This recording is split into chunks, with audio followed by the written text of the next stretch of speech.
Good afternoon, everyone. This is Mohit Soni, Chief Operating Officer for Media and Entertainment Skills Council. And I welcome you all to the session which we can highlight about the media industry. We can talk about the Sector Skill Council. We'll also like to share across with you the challenges we are facing today in the industry and also the way we are trying to overcome those challenges.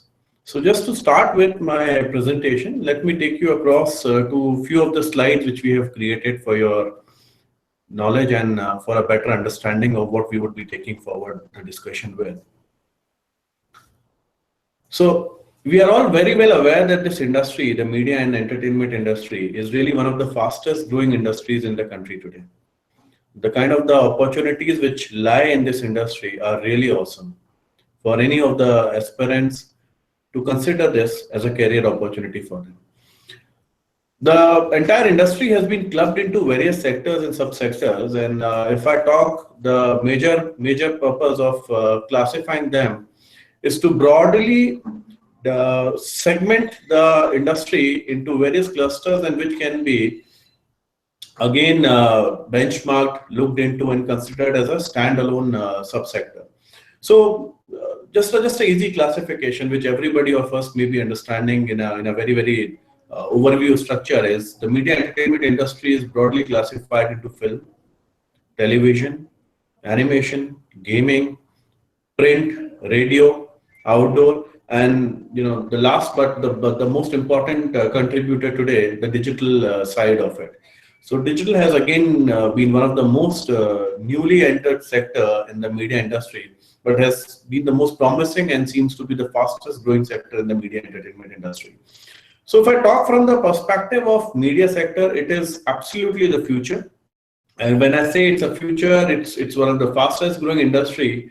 The facts which can be looked into, which can give us a clear idea is you look into the kind of the connectivity which we are all in right now. Gone are the days when we used to have letters being sent across via couriers or emailers. Today, the chats 24 hours, you're available on WhatsApp, you're available on Facebook. And that's been all because of this digital media, which has really penetrated in India well. Now, if you look into the kind of smartphone users, it has actually taken up 60% of the total users using the mobile phones right now, which means that the 60% of the users who are using mobile phones are connected through a connection. It could be 2G, 3G, or 4G. And this is really booming because India has become one of the biggest countries with the kind of the smartphone numbers which has. So, it is estimated that by 2020, India would alone have 690 million subscribers for smartphones and tablets, which means it's a huge opportunity for all of us to develop the content, the platform, which can actually give a huge career opportunity for the people to look at. I'm sure you may also be well aware that India is the second largest market after China for television penetration. So there are approximately 174 million households which are estimated to be there by 2020 having television at their home. The print industry, although we see that it is not growing to that level, but it's still retaining the kind of power and the kind of the feel it has been having. There are 5,000 plus registered newspapers and publications which are there, and it is really growing at a CAGR of 7.3%. When I talk about films, India is the largest producer of films in the world right now. Every year India produces around 1,500 to 1,800 films, which means that it's not just a contribution of Bollywood or Tollywood, but even the regional cinemas is really making a big bang. You talk about the movies which are coming from Bihar, you talk about the movies coming from Assam, Mizoram, all those areas. It's really growing now. So regional content is really gradually taking up the lead over the national content, which was only one initiative which was being there earlier. Moreover, if you talk about India is the biggest and the largest destination for any of the Western countries to outsource their work in animation, VFX, 3D, color key, which means that half of the movies which we see in the global network today are being outsourced to India, and Indian people work on those movies, which makes it a very huge industry to look at. On an average, if you look in, there are around 300 plus animation studios in the country. There are around 40 VFX and 85 game development studios in the country today. Clubbing together, they employ around 38 to 40,000 people gradually in a year's time. Moreover, with radio, the industry is really growing. We have over 262 operators in the country right now. The demand for the regional content, even on radio, is really growing in. So if I club this all together and give you an outlook of the industry, you may be able to notice that the industry is really taking a big leap now. There are a few challenges which this industry has been facing, because when we talk about the people who are getting trained and the people who are getting employed, there seems to be a wide difference between it. We tried as a sector scale council to analyze what are the major pain areas which lies in for a student when they complete the program to the level when they enter into a studio or get into a job. What are the various challenges which they have to overcome, or what are the various challenges which they face? We identified that the contribution of an institute in the form of an infrastructure has been one big challenge which we are facing, because this industry is an overgrowing industry, which means since it's backed by technology, and as we are well aware that technology really and gradually changes very, very fast, which means the usage of a software, the usage of a machine really needs to be upgraded. And that's one challenge which we face in this industry when we talk about the high-end job roles like VFX, compositing, animation, modeling. So that's one core area which we have always been insisting for the institutions to consider, because as they train these students, they should be well aware of the latest technology, the latest devices, which can help them nurture their talent and grow up as professionals. The second challenge which we face today is on the quality of trainers. So when I talk about the quality of trainers, it is not although that the trainers are not good. The only problem which we face today is the moment these people start training, they are not very much connected to the industry. So when they're not connected to the industry, the problem comes in, they're not very much updated on what is really happening in the industry as on today. Which means that they are training on the students sometimes on those technologies which might have become obsolete or may have not been of that significance right now. Moreover, the tips and the tricks which really matters in this industry, which can actually give a high quality output of what they created, is something which intends to be known to the trainers so that they can groom the students much more better and lead them not just to the employability possibilities in India but also globally. The third challenge which we see is the course curriculum. Because this is an unorganized sector, all the institutions have their own curriculum, have their own content, which means it becomes very, very difficult for an industry to understand and analyze the students' quality just on the basis of the program duration or the name of that program where they would have passed the course from. So if a student is doing a 2 years program from an X institution or a Y institution, the course curriculum varies, the quality of trainer varies, infrastructure differs out, which means there is no benchmark or a standard which can be set against for our industry to look at a student who has completed a 1 year program or a 2 year program. And I think that's where the industry has to do a lot of work to do a kind of pre-screening of those candidates, do small kind of workshops with them, and then later in the time, take them under a training program for 6 to 9 months, groom them up, and then they become productive for the industry. So I think still, if you look in, there's a huge supply and a demand gap. So the demand is very, very high, whereas the supply is really very low. Not on the numbers which are getting trained, but on the number of people who can be considered to join in for a job or probably go into an entrepreneurship model. So I think these are the three major crux problems which as a sector scale council we have been highlighting and talking about in the industry. So what we did in order to overcome these challenges is, as a sector scale council, we have been able to build up national occupational standards, also known as qualification packs or job roles. We closely work with industry. We talk to the topmost employers in this industry to understand what their exact requirements are, what is the domain expertise which they would need from a student. And apart from the technical side, if there are any other skill sets which they would need from a student to come in, based on which these qualification packs are structured. As on today, Media and Entertainment Skills Council has around 52 qualification packs, which caters to almost 7 of the sectors which I have named across to you, primarily into animation, film, VFX, we have print, we have radio. So there are qualification packs which have been well structured and they have been based on the know-how from the industry.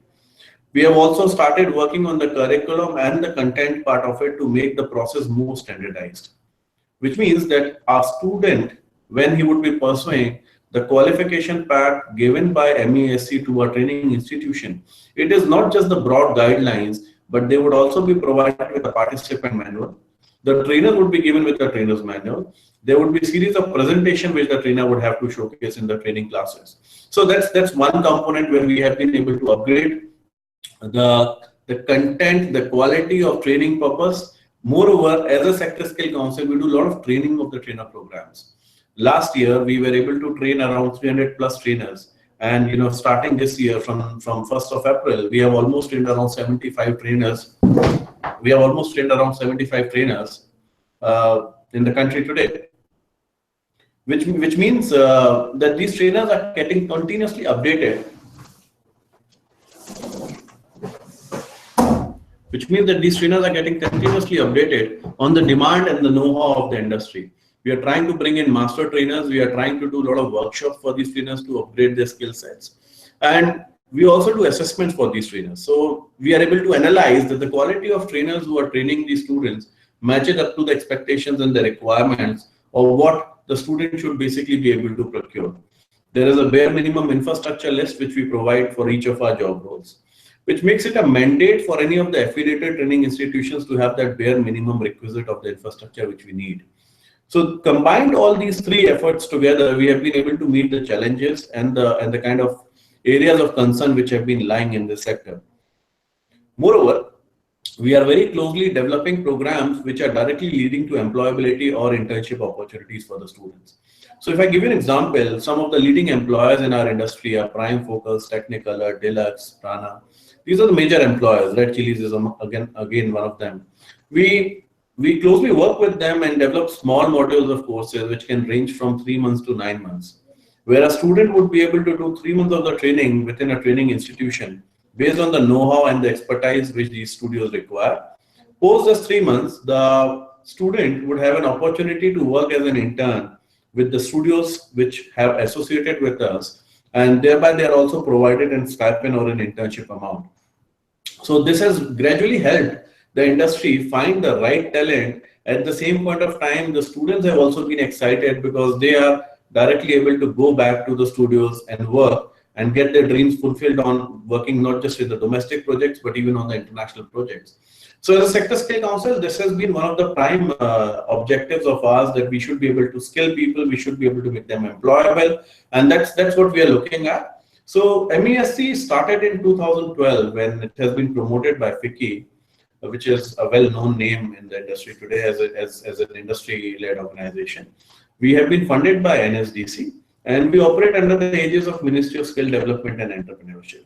So apart from developing the qualification pack, doing training of the trainers, doing training of the assessors, we are also involved in developing labor market information systems, which means we are a job aggregator. We try to aggregate as many jobs as many possible, mobilize it or route it down to the grassroots level of these training institutions, work closely with them to identify the skill sets which may be required to fill in the demand and the supply gap. We also work as a kind of an accreditation body because the certifications awarded by us also carries the government certification of Ministry of Skill Development and Entrepreneurship. We also support the Scaling India mission in the form of rolling out various central and state level schemes such as Pradhan Mantri Kaushal Vikas Yojana, which is a central scheme of the government, and under the Honorable Prime Minister Shri Narendra Modi ji, we have been able to successfully train around 14,000 students last year, and this year we should be doing around 25,000 students more under the same Yojana and the scheme.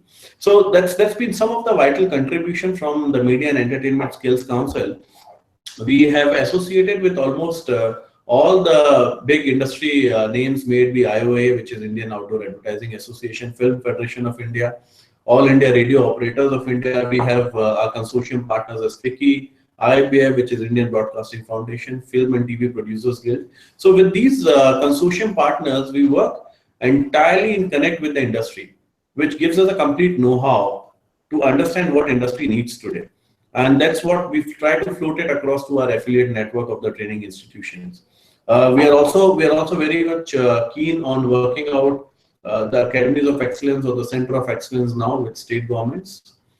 We are looking at setting up at least 5 to 7 of these academies across India, where the students can be given the quality of not just what is prominent in the Indian market today, but even from the international market perspective, where we could also tie up with international players, bring international content, international faculties. So these academies are very soon going to be coming up, and we humbly request the state governments to consider a request and providing us kind of an affiliation matrix here with some requisite infrastructure, some funding, which can help us set up those academies of excellence and benefit the students on the regional grounds.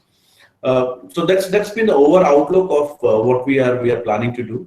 So far, if I consider from the achievements of MESC, we have around 243 network of training institutions across India, and it's growing. We undertake a lot of central and state government schemes. We have around 41 mainstream training partners. So you name a brand which may be into education of media and entertainment for some time, may it be Arena, may it be Mac, Framebox, Whistling Woods, DSK. We have partnered with them. We have 10 assessment agencies, and we are trying to establish those assessment agencies much more who have a technical background, whose assessors have been trained, who can be more authentic to do the assessment. So I think that's one area which we are really working upon, and we'll be more than happy and glad to answer all your queries coming across to the media entertainment sector, may it be related to career opportunities, may it be related to job opportunities, or any kind of the association possibilities which you're looking forward for.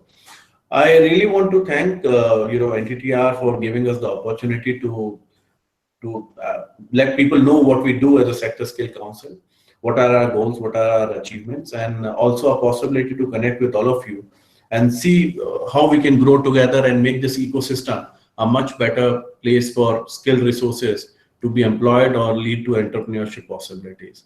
So I think with this I would like to end my presentation. If there are any specific queries, I'll be more than happy to answer. You're most than welcome to visit our website www.mescindia.org.